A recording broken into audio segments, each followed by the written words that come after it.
Hello my dear students, आज मैं आपको सॉल्यूशन चैप्टर का एक बहुत ही टफ इंपॉर्टेंट और एक बहुत इंपॉर्टेंट टर्मिनोलॉजी को डिस्कस करूंगा। नाम है उसका क्या? Azeotrope solution. एजियोट्रॉप मिक्सचर या एजियोट्रॉप सॉल्यूशन कहते हैं इसको। इजी है, बस पढ़ने में लगता है कि बहुत अलग सा नाम है, हवा बनाते हैं इसका कि भाई क्या टफ है, लेकिन बहुत इजी है। चलिए स्टार्ट करते हैं। एजियोट्रॉपिक सॉल्यूशन, इसका दूसरा नाम है क्या? Constant boiling point. Constant boiling point. पहले देखते हैं एजियोट्रॉपिक सॉल्यूशन क्या होते हैं। दो solution which boils at constant temperature without any change in composition is called azeotropic solution।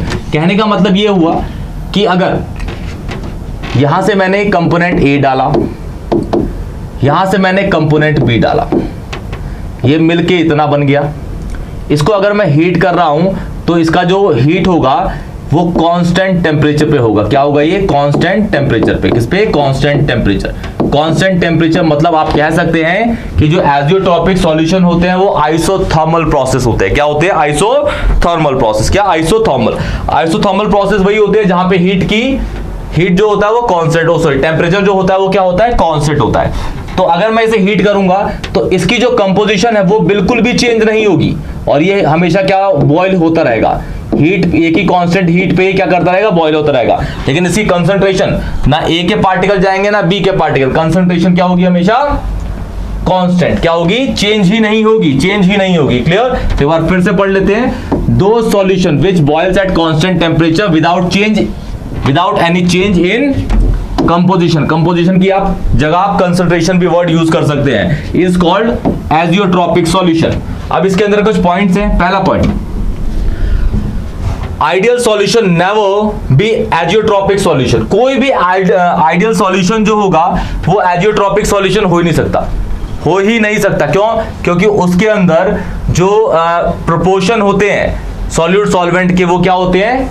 Fix नहीं होते। क्या नहीं होते? फिक्स नहीं होते। एजियोट्रॉपिक जो सॉल्यूशन है उसके लिए आपको सॉल्यूट मतलब सॉल्यूट सॉल्वेंट जो भी आप कंपोनेंट मिक्स कर रहे हैं उनका जो प्रोपोर्शन होना चाहिए वो क्या होना चाहिए? डेफिनेट। क्या होना चाहिए? डेफिनेट। तो देखिए, सॉल्यूशन आइडियल नहीं होना चाहिए। दूसरा, azeotropic solution can't be separated by fractional distillation. किसी भी एजियोट्रॉपिक सॉल्यूशन को आप फ्रैक्शनल डिस्टिलेशन से सेपरेट आउट नहीं कर सकते। रीजन ये, क्योंकि ए और बी जो आप कंपोनेंट मिला रहे हैं, ए और बी दोनों का बीपी क्या होगा? सेम होगा। इसलिए आप उसको बाय फ्रैक्शनल सेपरेशन या फ्रैक्शनल डिस्टिलेशन उसको सेपरेट आउट नहीं कर सकते। तो कौन सा तरीका यूज होता है भाई?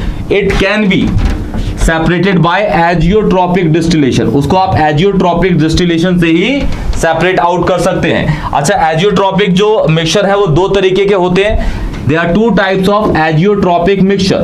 पहला, low boiling azeotropic mixture.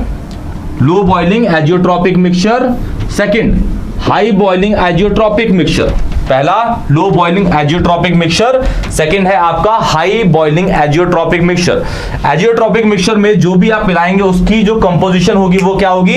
Definite होगी। इसको आपको दिमाग में रखना है। आइडियल सॉल्यूशन की जो कंपोजिशंस होती हैं वो डेफिनेट नहीं होती, इसीलिए एजियोट्रॉपिक मिक्सचर उस पर काम नहीं करता। तो किस पे करता है वो? Non ideal. जो एजियोट्रॉपिक मिक्सचर है वो बस नॉन आइडियल सॉल्यूशन के लिए ही वैलिड है। किसके लिए? Non ideal solution.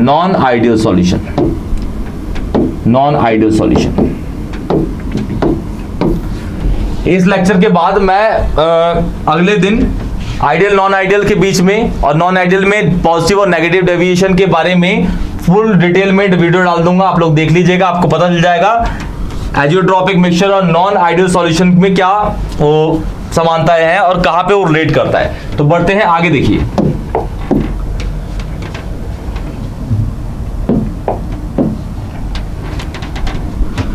पहला है लो बॉइलिंग एजियोट्रॉपिक मिक्सचर। ये है हमारे पास पहला बीकर, ये दूसरा बीकर। इन दोनों को मैंने मिलाया, मेरा बन गया ये एग्जांपल 1 है, पहला वाला। ये एग्जांपल फर्स्ट है, ये है एग्जांपल सेकंड, ये दूसरा एग्जांपल। पहले बीकर में हमने डाला है पानी जिसका बॉइलिंग पॉइंट कितना है 100 डिग्री सेल्सियस। दूसरे में डाला है हमने इथेनॉल जिसका बॉइलिंग पॉइंट कितना है 78.37 डिग्री सेल्सियस।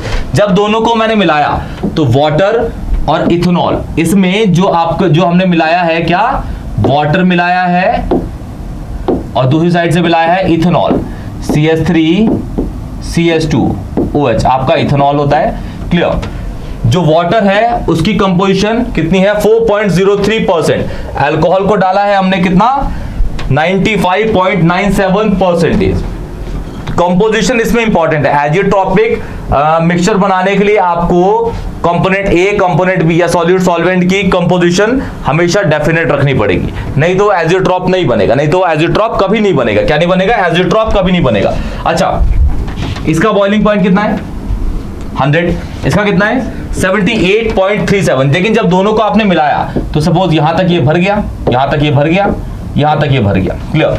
तो इस पूरे इन दोनों सॉल्यूशन का इन किस कंपोजिशन पे मिलाया मैंने इसको, तो जो पूरे सॉल्यूशन का बीपी मिला वो 78.15 डिग्री सेल्सियस है, जो कि इससे और इससे क्या है कम है। इसीलिए हम क्या कहते हैं इसको, लो बॉइलिंग एजियोट्रॉपिक मिक्सचर। जो सॉल्यूशन का बीपी है वो जिससे मिला रहे हैं कंपोनेंट ए और कंपोनेंट बी, मतलब वाटर और इथेनॉल से भी कम है, इसलिए हम क्या बोल रहे हैं इसको, लो बॉइलिंग एजियोट्रॉपिक मिक्सचर। लो boiling azeotropic mixture. Second example में भी इसी तरीके से है। पहले बीकर में आपके पास है इथेनॉल, इसका जो बीपी है वो कितना है 78.37 डिग्री सेल्सियस। दूसरे में है बेंजीन, बेंजीन का कितना है 80.1 डिग्री सेल्सियस। लेकिन जब दोनों को आपने मिला दिया, जब दोनों को आपने क्या कर दिया, मिला दिया, इसके अंदर उसमें है आपका इथेनॉल फिर बेंजीन, यहां से डाला आपने इथेनॉल, इथेनॉल, ये डाला आपने क्या बेंजीन, इथेनॉल बेंजीन। तो इथेनॉल को किस परसेंटेज पे डाला 32.4 डिग्री परसेंटेज पे, और बेंजीन को किस पे डाला है 67.6% पे। लेकिन जब दोनों को मिलाया तो इसका जो सॉल्यूशन का जो बीपी आया है वो इससे भी कम है और इससे भी कम है, इसीलिए हम इसको क्या बोल रहे हैं, लो बॉइलिंग एजियोट्रॉपिक मिक्सचर। लो boiling azeotropic mixture. High boiling azeotropic mixture में इसका उल्टा होगा, जो प्रोडक्ट में बनेगा उसका जो बॉइलिंग पॉइंट होगा वो रिएक्टेंट से क्या होगा, ज्यादा होगा। चलिए देखते हैं।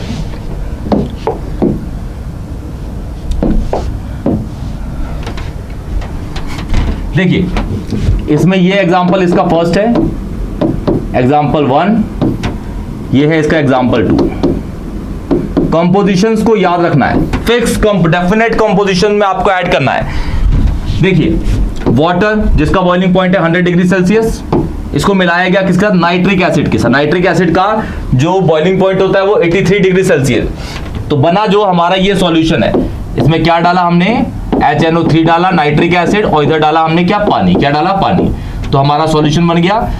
वाटर डाला है वो 32 डिग्री परसेंटेज कंपोजिशन पे, और ये है 68, दोनों को मिलाएंगे तो 100% हो गया। अच्छा, इसका है बॉइलिंग पॉइंट 83 डिग्री सेल्सियस, ये है आपका 100 डिग्री सेल्सियस। लेकिन जो सॉल्यूशन का बना वो कितना बना 125 125 डिग्री सेल्सियस, मतलब इन दोनों से इसका बीपी क्या है, ज्यादा है, इसलिए इसको बोलते हैं हाई बॉइलिंग एजियोट्रॉपिक मिक्सचर। अब ये नेक्स्ट वाला है, आप इसको देखते ही समझ जाएंगे। वैसे इसमें क्लोरोफॉर्म है, क्लोरोफॉर्म का जो बॉइलिंग पॉइंट है वो क्या है 61.2 डिग्री। जो दूसरा है आपका एसीटोन, एसीटोन का कितना है 56 डिग्री सेल्सियस। लेकिन जब दोनों को मिलाया, एसीटोन होता है आपका CH3 C double bond O CH3, और ये होता है आपका क्लोरोफॉर्म CHCl3, दोनों को मिलाया आपने तो क्लोरोफॉर्म को कितना डाला 80%, एसीटोन को डाला 20%। तो इसका जो सॉल्यूशन का बीपी आया वो कितना है 65% आया। इससे भी ज्यादा है और इससे भी ज्यादा है। इसका मतलब ये किस कैटेगरी में आता है, हाई बॉइलिंग एजियोट्रॉपिक मिक्सचर की कैटेगरी में, हाई बॉइलिंग एजियोट्रॉपिक मिक्सचर की कैटेगरी में आता है। बहुत इजी होगा आपको समझना, इससे इजी तरीके से आपको कोई समझा नहीं पाएगा। तो ये है आपका एजियोट्रॉपिक मिक्सचर के अंदर high and low azeotropic mixture. Easy तरीके से आप इसको पढ़ लीजिए, इंपॉर्टेंट टर्म है, पॉजिटिव और नेगेटिव डेविएशन में भी आते हैं। जो आपके हाई, जैसे तो आप पढ़ ही लेंगे, नेक्स्ट लेक्चर में कल डाल दूंगा, वैसे मैं आपको बता देता हूं। हाई बॉइलिंग एजियोट्रॉपिक मिक्सचर हमेशा नेगेटिव डेविएशन वाले होते हैं और लो बॉइलिंग एजियोट्रॉपिक मिक्सचर हमेशा क्या होते हैं, पॉजिटिव डेविएशन वाले होते हैं। वो मैं नेक्स्ट वीडियो में, कल की वीडियो में डाल दूंगा, उसको देख लीजिएगा। तो इस चैनल को स्टडी क्लब 24/7 को सब्सक्राइब करिए, लाइक करिए और कमेंट करके हमें बताइए अगर कोई भी डाउट होता है आपको। तो इस प्यारे से लेक्चर को यहीं पे खत्म करते हैं। Take care, tata, bye bye.